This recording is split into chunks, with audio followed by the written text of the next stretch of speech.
Hi, it's Renee, the professional engineer and recreational acrobat, and exactly 1 week post mastectomy surgery recoverer, reporting in from her handy dandy acrobatic cube.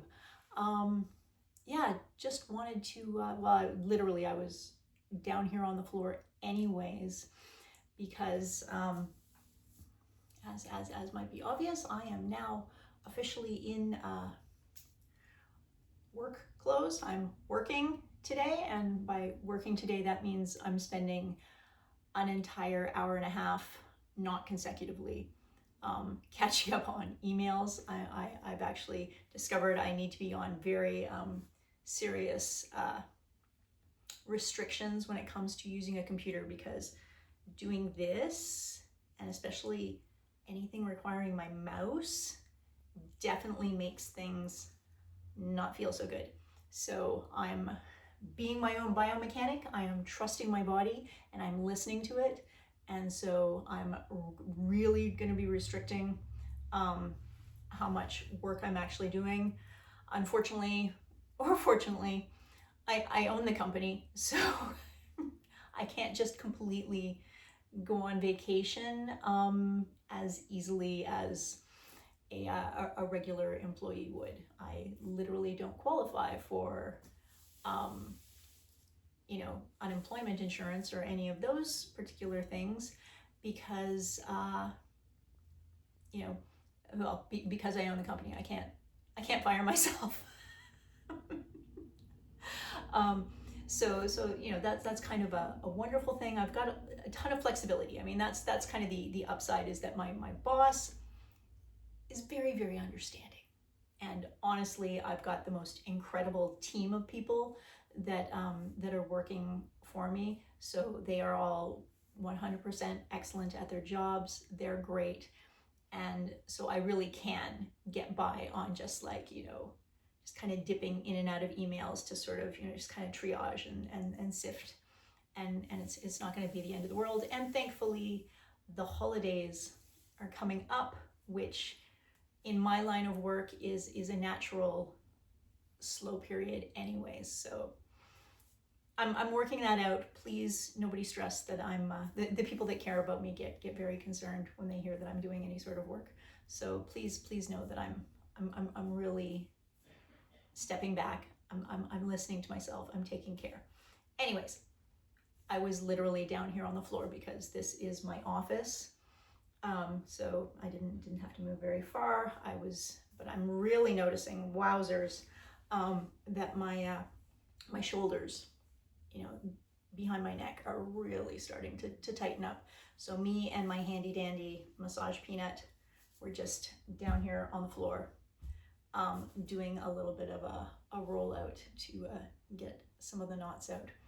But the main reason why I wanted to record something today is that, yay, it's day 7.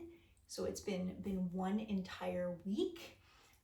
Yesterday did go according to plan, and I am officially drain free. My body no longer has unusual things coming out of it. Hoorah!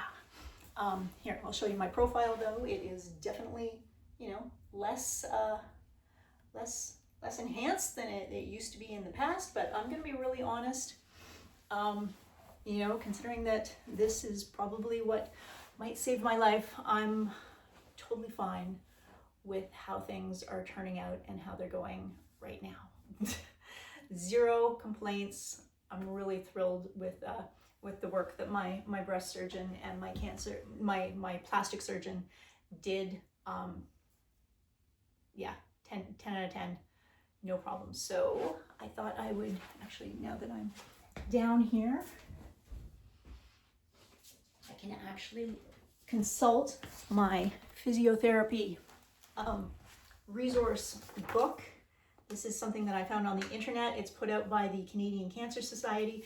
This is what I've been using as, what is okay and not okay to be doing right about now with my arms and my shoulders.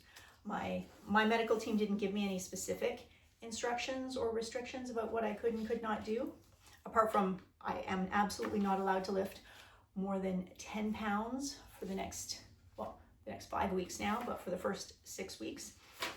But the Canadian Cancer Society actually has a publication called Exercises After Breast Surgery, and I used it because they have one that just, literally says what to do right after surgery, the first 1 to 7 days. So, it actually has a section that tells you like what's normal and what kind of exercises, are good and actually beneficial as far as physiotherapy goes. So the biggest one has been deep breathing, because apparently, especially, I can't speak for others, but I know that with aesthetic flat closure, which is the surgery I had, one of the side effects that can happen is something that's called iron bra syndrome, where I think it's my understanding that like quite literally some of the scar tissue, kind of fuses to the fascia of your rib cage, or parts of your rib cage. So it's really important, especially, just throughout the healing process, to take deep breaths. So that was the very first one on their list of exercises. I love that deep breathing is an exercise. Hey, all my yoga friends will 100% probably agree with that. Deep breathing really is an important part of stretching and yoga, and here we go, post mastectomy physiotherapy. So then there are some other ones. This one, the pump it up one, I couldn't really do because it actually requires you to lay on your side, and with the drains coming out of my sides, that was not going to happen, so I didn't do that one. But the other one was a shoulder blade squeeze, which is literally just putting your shoulder blades back. It's just a very subtle movement, but it's, back and down. Any circus artist is going to recognize the idea of putting your shoulders back and down, basically taking your shoulder blades and putting them in your back pocket. So it's just about essentially sort of maintaining range of motion in your shoulders. Of course, shoulder shrugs and circles, those just, honestly, any of us that work at computers, we should be doing those on the regular. But this is the big one where my husband was like, really, you're allowed to do that? But yeah, there's one called arm lifts. See, I can prove it. It's right here on the page. I did not make it up. But the idea is that you interlace your fingers, and if you can't interlace your fingers, you can also hold like this. But I started by interlacing my fingers, and then you just raise to whatever feels good and within your range of motion. And then you kind of basically, you take it to whatever your range of motion is, and you stop, make sure your shoulders are down, and you breathe. Just breathe slowly. And that actually provides enough of a stretch to just maintain that range of motion. And as you can see, this is the one that really kind of blew me away, because I'm like even on day one, I was like, oh my God, I can touch the top of my head. I can touch the top of my head, even though I just had mastectomy surgery. I was like, whoa. So this is the entire reason why, actually, I can take this out now. I have been able to wash my own hair, which, and just kind of do just general activities of daily living, like brush my hair and wash my hair and do things with the top of my head that I honestly didn't completely anticipate, but man, that was a pleasant surprise. To the best of my understanding, that one, this raising your arms above your head is a big no-no for people who've had reconstruction surgery. So for people who have implants, kind of essentially when an implant goes in, or they do sort of basically some of the more complicated breast reconstruction options, for the first while, they kind of, you want them to just stay in one place. Kind of like when you're doing tiling, you put the grout on, you need to like not touch it for a little while so that the grout can set. Otherwise your tiles might shift and end up askew. Obviously I don't have that problem. But for people who have had implants, I believe that they are specifically told, like, don't raise your hands above your head. But that's, to make sure that, their implants or any reconstruction things that have been put in actually have, some time to settle into the spot that they're supposed to be in, and they're going to stay there. I don't have that concern. So mine is purely about range of motion. When I went into the plastic surgeon on right before my surgery, I made it really clear to her. I said, my priority is reducing the number of surgeries I want to have and maintaining mobility so that I can get back to doing the exercise and the movement that is critical to my own mental health. I was like, I want to be able to use my body, and for that reason she understood why I did not want breast reconstruction, because it was going to come with multiple surgeries. I was like, and I waited for the plastic surgeon so that I could ensure that that one single surgery that I had was, as much as it could be, going to be the best possible outcome. And 100%, I am really, really happy with the result. So today I get to move on to the second phase of this Cancer Society publication, which talks about the first stage of healing. I'm officially in the first stage of healing, the first 6 weeks after surgery. So I'm going to read that one and try out some of the exercises now that I'm officially in first stage of healing. I'm in the second phase. My first week is done. The drains are out.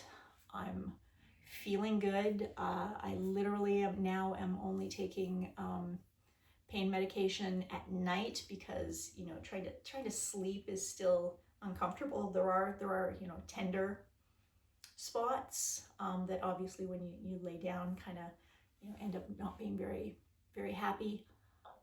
So I'm still taking pain medication at night, but I'm not taking it during the day. It's completely worn off at this point, which is why I trust my body when I'm moving around.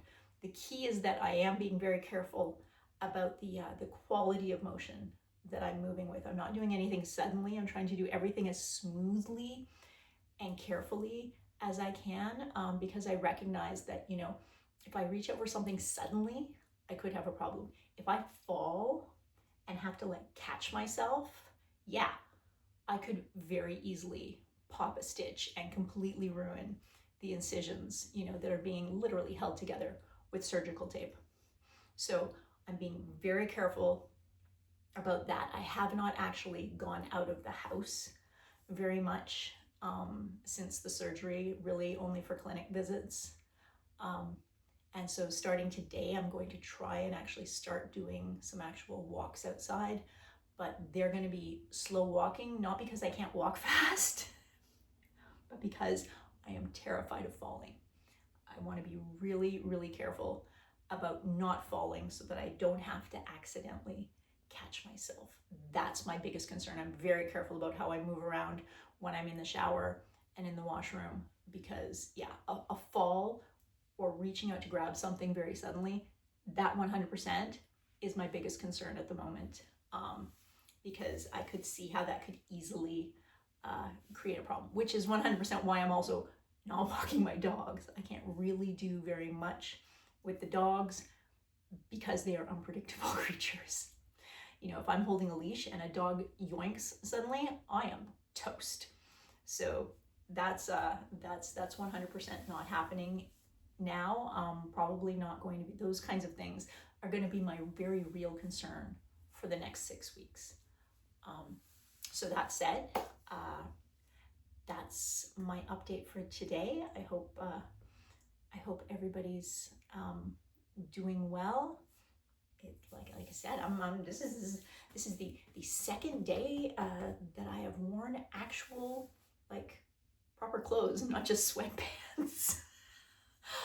Yesterday I got dressed up for my clinic visit, because I wanted to look like I knew what I was doing, so that I went in for the drain removal. The nurse was going to look at my numbers that I'd been registering and and tracking, and believe me that I was genuinely ready for these drains to come out, just from a bio standpoint, and it went really well. I'm really happy about it. But yeah, so I thought I'd give an update at the 1 week mark. Today, I kind of think of in my brain, now that the drains are out, I genuinely can start planning and thinking about building my recovery, because I actually did a sit-up today, because I was down here on the floor. I was like, wait, can I actually do a sit-up? And I was, because I was rolling out my shoulders. I was down here doing this. I mean, the great thing about this is, I was like, oh, can I do this? I was like, yeah, I can. I was like, oh, wow, that's awesome. That opens up a lot of options for actually exercising, but not too much. Don't worry, I'm not going to exercise too much, not pushing it too much, but I just being able to not lose all the muscle mass that I've worked so hard over the years to build up is heartening, because I know that I'm going to lose muscle mass on my arms and my lats. I'm going to lose some grip strength. That's going to take some work to rebuild, but I can't even think about those ones until after my 6 weeks are up. So for the next 6 weeks, I'm going to think about, lower body and core. How can I maintain strength, in those areas? How can I maintain endurance? By going for walks, by, resting when I need to. And so right now, yeah, the big one is just not a lot of computer work. I still need to hold off on that, because using a mouse is, that makes things hurt in ways that obviously I shouldn't be doing. So that's the update. Thanks for watching. I'll see you soon.